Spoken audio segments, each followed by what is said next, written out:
নমস্কাৰ সদা ছাৰ বাইদেউসকল আপোনালোক সকলোকে মই মোৰ ইউটিউব চেনেল নলিনী কান্ত ডেকালৈ স্বাগতম জনাইছোঁ। ছাৰ বাইদেউসকল আগষ্ট মাহৰ 13 তাৰিখ 14 তাৰিখ আৰু 15 তাৰিখে আমি প্ৰত্যেকজন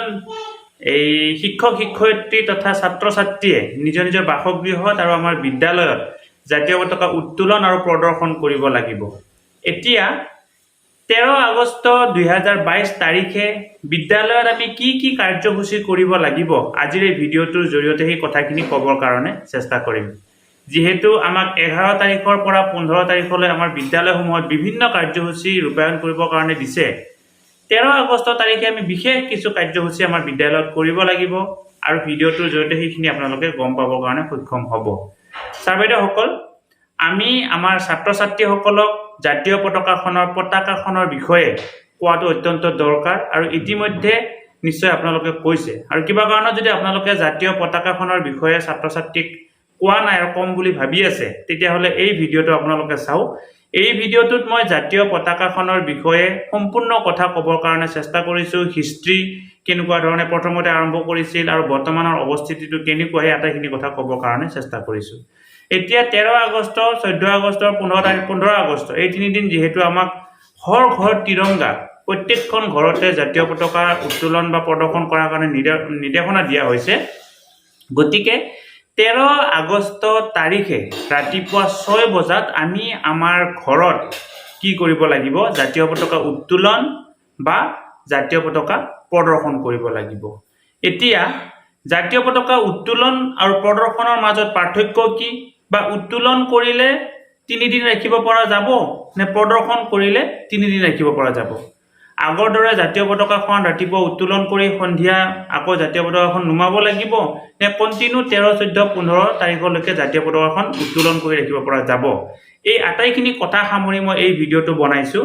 এই ভিডিঅ'টোত আপোনালোকে চাওক, চালে আটাইখিনি কথা ভালদৰে গম পাব। 6 বজাত যেতিয়া আপোনালোকে আপোনালোকৰ নিজৰ ঘৰত জাতীয় পতাকা উত্তোলন বা প্ৰদৰ্শন কৰিলে তাৰ পিছত আপোনালোকে কি কৰিব লাগিব, 6:45 ছাত্ৰ ছাত্ৰী আৰু সকলো শিক্ষক শিক্ষয়িত্ৰী নিজ বিদ্যালয়ত উপস্থিত হ'ব লাগিব। 7:30 বজাৰ পৰা 8:30 বজালৈকে প্ৰভাত ফেৰী কৰিব লাগিব। প্ৰভাত ফেৰী মানে কি ইতিমধ্যে আপোনালোকক জনাইছোঁ। আৰু আমি আমাৰ বননগুৰি উচ্চ মাধ্যমিক বিদ্যালয়ৰ ছাত্ৰ ছাত্ৰীসকলে প্ৰভাত ফেৰী কেনেকুৱা ধৰণে কৰিছোঁ সেই ভিডিঅ'টো যদি আপোনালোকে চাব বিচাৰে এই ভিডিঅ'টো চাব। এই ভিডিঅ'টোত মই সেই কথাখিনি বৰ সুন্দৰকৈ কৈছোঁ। ৰাতিপুৱা প্ৰভাত ফেৰী হোৱাৰ পিছত 8:45 পৰা 9:30 বজালৈকে কি হ'ব, আমাৰ বিদ্যালয়ত স্পেচিয়েল মৰ্ণিং এছেম্বলি। সচৰাচৰ আমাৰ মৰ্ণিং এছেম্বলি 9 বজাৰ পৰা 9:15 হয়, কিন্তু এই কেইদিন মৰ্ণিং এছেম্বলি বঢ়াই দিয়া মৰ্ণিং এছেম্বলিৰ সময় বঢ়াই দিয়া হৈছে আৰু 13 আগষ্ট 2022 তাৰিখে মৰ্ণিং এছেম্বলি আমি 8:45 পৰা 9:30 বজালৈকে কৰিম। আৰু এই মৰ্ণিং এছেম্বলিত আমি কি কৰিম, বিভিন্ন কাৰ্যসূচী কৰাৰ লগতে আমি কি কৰিম, আমাৰ বিদ্যালয়ত আমি বিশেষ এটি কাম কৰিম। আৰু কি বিশেষ এটি কাম কৰিব লাগিব ইতিমধ্যে যদি আপোনালোকে গম পোৱা নাই এই ভিডিঅ'টো চাওক। এই ভিডিঅ'টোত কি বিশেষ কাম কৰিব লাগে সেই কথাটো ক'বৰ কাৰণে চেষ্টা কৰিছোঁ। এতিয়া এই কথাখিনি হোৱাৰ পিছত আপোনালোকে প্ৰাৰ্থনা গালে বাকী যিখিনি সূৰ্যকে কি বুলি কয় এই মহৎ লোকৰ বাণী বা স্থানীয় বাতৰি যিখিনি আছে সেইখিনি কৰাৰ পিছত আপুনি ছাত্ৰ ছাত্ৰীসকলক স্থানীয় কোনোবা মুক্তিযুঁজাৰু যদি আপোনালোকৰ আছে সেই মুক্তিযুঁজাৰুসকলৰ বিষয়ে ক'ব লাগিব। 13 আগষ্ট 2022 তাৰিখে আপুনি মুক্তিযুঁজাৰুসকলৰ বিষয়ে তেওঁলোকক ক'ব, তেওঁলোকে কেনেকুৱা ধৰণে এই স্বাধীনতা সংগ্ৰামখনত তেওঁলোকৰ মানে জীৱন ত্যাগ কৰিছিল, বা জীৱন ত্যাগ নহয়, তেওঁলোকে কেনেকুৱা ধৰণে স্বাধীনতা আন্দোলনত জঁপিয়াই পৰিছিল, কি কাৰ্যসূচী কৰিছিল, এই গোটেইখিনি কাৰ্যসূচী তেওঁলোকক ক'ব আৰু তেওঁলোকে সেই কথাখিনি ভালদৰে শুনিব। তাৰপিছত 9:30 পৰা 9:35 আমাৰ বিদ্যালয়ত ৰোল কল হ'ব, ছাত্ৰ ছাত্ৰীসকলৰ আমি এটেণ্ডেঞ্চ ল'ম। তাৰপিছত 9:35 পৰা 11 বজালৈকে আমাৰ বিদ্যালয়ত দৈনন্দিন যি পাঠদান এই দৈনন্দিন পাঠদান অনুষ্ঠিত হ'ব। এতিয়া এইখিনি হোৱাৰ পিছত ছাত্ৰ ছাত্ৰীসকলক 1 ঘণ্টা ৰেষ্ট দিয়া হ'ব। এই 1 ঘণ্টা সময়ত ছাত্ৰ ছাত্ৰীসকলৰ কাৰণে মধ্যাহ্ন ভোজন বা ছাত্ৰ ছাত্ৰীসকলে কিছু খেলা ধূলা কৰিব আৰু ছাত্ৰ ছাত্ৰীসকলে মধ্যাহ্ন ভোজন গ্ৰহণ কৰিব। এই মধ্যাহ্ন ভোজন গ্ৰহণ কৰাৰ পিছত 12 বজাৰ পৰা শ্ৰেণী ৱাইজ ছাত্ৰ ছাত্ৰীসকলৰ কুইজ প্ৰতিযোগিতা অনুষ্ঠিত কৰা হ'ব বা অনুষ্ঠিত কৰিব লাগিব আমাৰ বিদ্যালয়ত যিমান ছাত্ৰ ছাত্ৰী আছে প্ৰত্যেকটো যিমান ক্লাছ আছে প্ৰত্যেকটো ক্লাছৰে ক্লাছ ৱাইজ ইতিমধ্যে কি কৰিব লাগিব কুইজ প্ৰতিযোগিতা অনুষ্ঠিত কৰিব লাগিব আমাৰ 11 তাৰিখে যেনেকুৱা ধৰণে জাতীয় পতাকা অংকন কৰা হৈছিল 12 তাৰিখে যেনেকুৱা ধৰণে স্বাধীনতাৰ ওপৰত আমাক ৰচনাৰ প্ৰতিযোগিতা অনুষ্ঠিত কৰা হৈছিল ঠিক তেনেদৰে 13 আগষ্ট 2022 তাৰিখে ছাত্ৰ ছাত্ৰীসকলৰ মাজত কুইজ প্ৰতিযোগিতা অনুষ্ঠিত কৰা হ'ব আৰু এই কুইজত আপোনালোকে কি কৰিব আপোনালোকে স্বাধীনতাৰ লগত জড়িত যিবিলাক প্ৰশ্নবিলাকক বিশেষভাৱে প্ৰাধান্য দিব যাতে ছাত্ৰ ছাত্ৰীসকলে স্বাধীনতাৰ লগত জড়িত কিছু কথা গম পাবৰ কাৰণে সক্ষম হয় ছাৰ বাইদেউসকল আপোনালোকে যদি ইতিমধ্যে এই নলিনী কান্ত ডেকা নামৰ ইউটিউব চেনেলটো সাবস্ক্ৰাইব কৰা নাই অনুগ্ৰহ কৰি চেনেলটো সাবস্ক্ৰাইব কৰিব আপুনি যদি আগতে মোৰ চেনেলটোৰ ভিডিঅ' চাইছে সাবস্ক্ৰাইব কৰা নাই তথাপিও সাবস্ক্ৰাইব কৰিব আৰু আপুনি যদি প্ৰথমবাৰৰ বাবে নলিনী কান্ত ডেকা নামৰ ইউটিউব চেনেলটো চাইছে তেতিয়াও আপোনালোকে নলিনী কান্ত ডেকা নামৰ ইউটিউব চেনেলটো সাবস্ক্ৰাইব কৰিব এই চেনেলটোৰ জৰিয়তে আমি শিক্ষক ছাত্ৰ ছাত্ৰী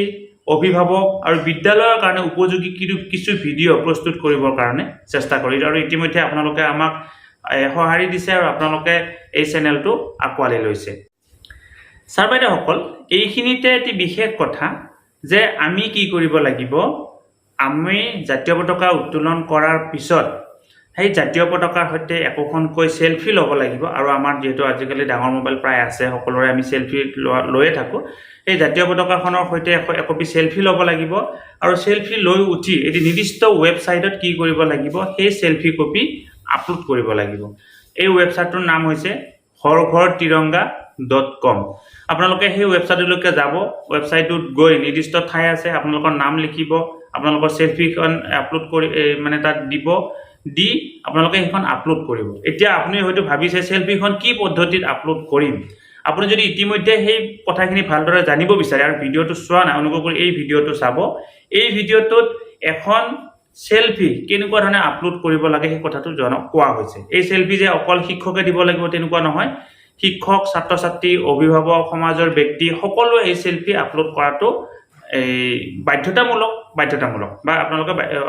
আপলোড কৰাটো দৰকাৰ এতিয়া এই গোটেইখিনি কথা হোৱাৰ পিছত ছাত্ৰ ছাত্ৰীসকলৰ কুইজ প্ৰতিযোগিতা হোৱাৰ পিছত 3:25 মিনিটৰ পৰা আমি আমাৰ বিদ্যালয়ত এটি বিশেষ কাৰ্যসূচী কৰিব লাগিব সেই কাৰ্যসূচীটো হৈছে কমিউনিটিৰ মানুহৰ লগত অৰ্থাৎ সমাজৰ মানুহৰ লগত এখন বিশেষ মিটিং অনুষ্ঠিত কৰিব লাগিব ইতিমধ্যে প্ৰথম দিনা আপোনালোকে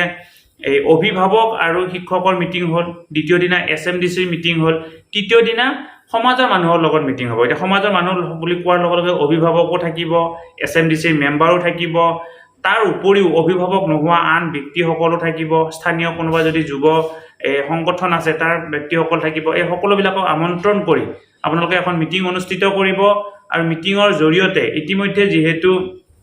হৰ ঘৰ তিৰংগা কাৰ্যসূচী চলি আছে তাৰ কথাখিনি ক'ব আৰু স্কুল বিদ্যালয়ৰ কথা আপোনালোকে আলোচনা কৰিব আৰু এই আটাইখিনি কথা হোৱাৰ পিছত সূৰ্য অস্ত যোৱাৰ আগতে অৰ্থাৎ 5:30 বজাৰ আগত আপোনালোকে কি কৰিব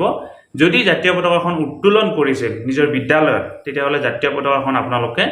আকৌ নুমাই আনিব আৰু যদি প্ৰদৰ্শন কৰিছিল বিদ্যালয়টো প্ৰদৰ্শন কৰা নহয় আপোনালোকৰ ঘৰত যদি জাতীয় পতাকাখন প্ৰদৰ্শন কৰিছিল ঠিক তেনেকুৱা ধৰণে থাকিবৰ কাৰণে দিব গতিকে সদা ছাৰ বাইদেউসকল ভিডিঅ'টোৰ জৰিয়তে কিছু কথা আপোনালোকক ক'বৰ কাৰণে চেষ্টা কৰিলোঁ আপোনালোকে যদি সেই ভিডিঅ'টো ইনফৰ্মেটিভ হোৱা বুলি ভাবিছে অনুগ্ৰহ কৰি আগলৈকে ফৰৱাৰ্ড কৰিব ধন্যবাদ